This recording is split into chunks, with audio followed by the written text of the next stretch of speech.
Hi welcome to hit TV. నేను మీ మనోజ్. అయితే ఏపీ రాజకీయాలపై ఈరోజు మనతో మాట్లాడాలనుకున్నారు senior analyst C A Nagarjuna Reddy గారు. ఏపీ రాజకీయాల్లో జేడీ లక్ష్మీనారాయణ గారి పాత్ర ఎలా ఉండబోతుందంటారు? బాగానే ఉంటుంది. పాపం జేడీ లక్ష్మీనారాయణ గారు కూడా నాకు మంచి మిత్రుడైన. లాస్ట్ టైం వైజాగ్ నుంచి జనసేన తరఫున పోటీ చేశాడు. ఆయనతోటి విభేదించి ఆయన పద్ధతి నచ్చక బయటకు వచ్చేసాడు ఆయన. జేడీ లక్ష్మీనారాయణ గారు మంచి నిబద్ధత ఉన్నాడు మనిషి. ఆయన పొలిటికల్ ప్రొఫెషనల్ కెరీర్ కన్నా తీసుకుంటే ఇట్స్ అన్ ఎక్సలెంట్ కెరీర్. మనిషి నిలుపు నిదానం ఓపిక ఉండేడు మనిషి. జగన్మోహన్ రెడ్డి కేసెస్ మీద ఆయన విచారణ చేసి ఏం చెప్పాడు? 1500 కోట్ల రూపాయలకి లెక్క చెప్పలేకపోతున్నారు వాళ్ళు అన్నాడు. అంటే ఆ 1500 కోట్ల రూపాయలకి ఏ రీజనబుల్ ఎక్స్ప్లెనేషన్ కనిపిస్తే కేసులని పోయినట్టే. అది నాకు జేడీ లక్ష్మీనారాయణ మంచి ఫ్రెండే, రాజశేఖర రెడ్డి గారి కుటుంబము మంచి ఫ్రెండే. కానీ నిష్పక్షపాతంగా చెప్పాలి అంటే 1,00,000 కోట్లు అని థర్డ్ క్లాస్ ఫెలోస్ అందరూ అదే పనిగా అరుస్తారు. ఆయనేమో 1500 కోట్లు అని చెప్పాడు. ఆయనకంటే వీళ్ళకి ఏమైనా ఎక్కువ తెలుస్తుందా? అది తెలియదు కదా. ఆ 1500 కోట్లలో కూడాను 800 కోట్ల చిల్లరకో ఏమో ఆల్రెడీ ఎక్స్ప్లెనేషన్ ఇచ్చారు. సిబిఐ వాళ్ళు సాటిస్ఫై అయ్యారు. కొంచెం బ్యాలెన్స్ మిగిలింది. ఆ బ్యాలెన్స్ కనిపిస్తే కేసు జీరో. క్విట్ ప్రోకో అనేటువంటిది ప్రపంచవ్యాప్తంగా ఇంతవరకు ఏ కోర్టులో కూడాను ప్రూవ్ కాలేదు.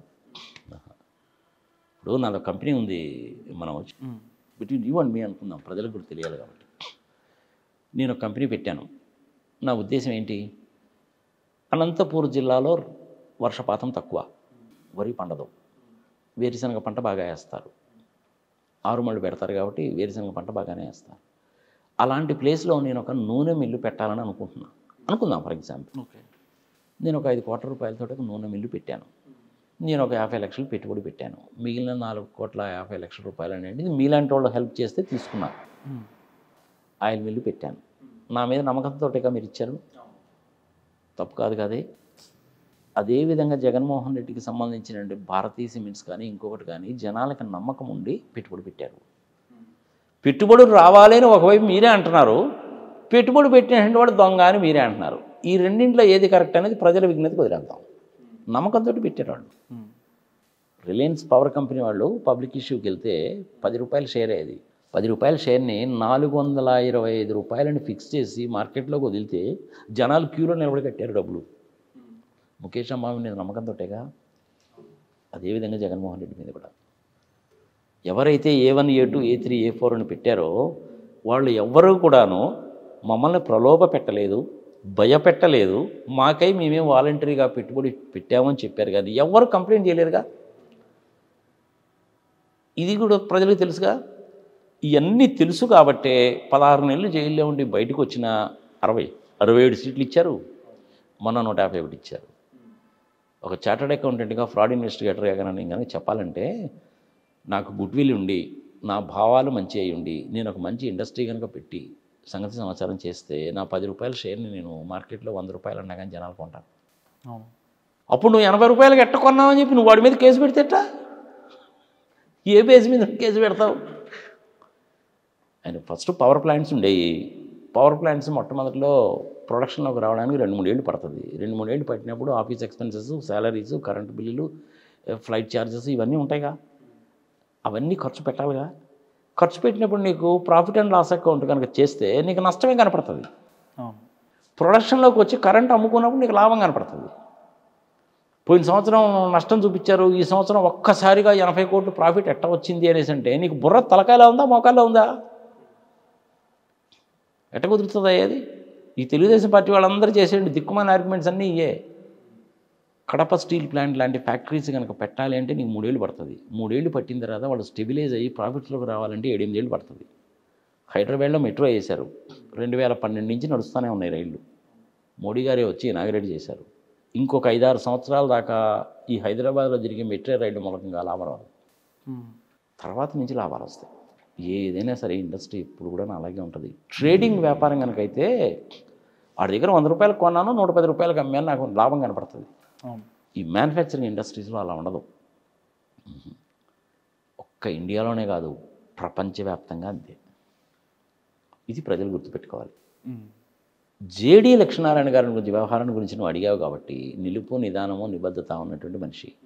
వైజాగ్ నుంచి పోటీ చేస్తారా, ఎమ్మెల్యేగా పోటీ చేస్తారా, నాకు కూడా ఇంకా కన్ఫర్మేషన్ లేదు. నేను ఒకసారి ఫోన్ చేసి అడగాలి, ఏమిటండి సంగతి సమాచారం.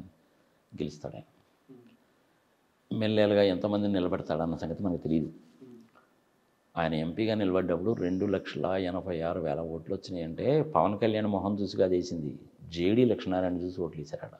ఇంత టఫ్ ఫైట్ ఉన్న సిచ్యువేషన్లో ఇప్పుడు కొత్త పార్టీ అవసరం అంటారా? అవసరం అని చెప్పి ఆయన అనుకున్నాడు. ఆయన ఆబ్జెక్టివ్ అనేది 2024 కాదు, 2029, 2034 అయి ఉంటుంది. ఇంకా 7 సంవత్సరాలు సర్వీస్ ఉంది ఆయనకి.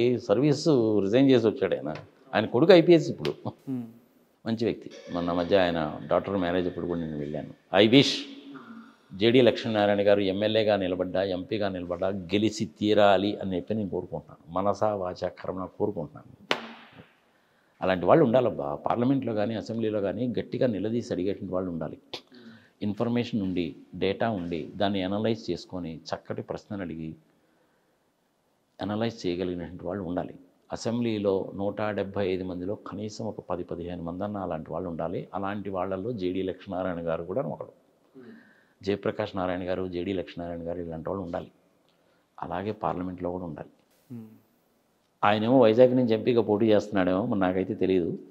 నేను మటుకు మల్కాజిగిరి నుంచి ఇండిపెండెంట్గా పోటీ చేద్దామని అనుకుంటున్నాను. ఆయన ఎక్కడ, మీరు ఇక్కడ?